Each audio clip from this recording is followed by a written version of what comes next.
You ask Tiger to solve. This deals with linear equations with one unknown. The final result is x equals 10. Let's solve it step by step. Simplify the expression. Group like terms. Simplify the arithmetic. Group all constants on the right side of the equation. Add 25 to both sides. Simplify the arithmetic.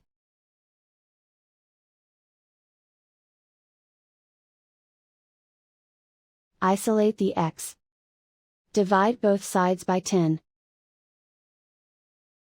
Simplify the fraction. Find the greatest common factor of the numerator and denominator. Factor out and cancel the greatest common factor.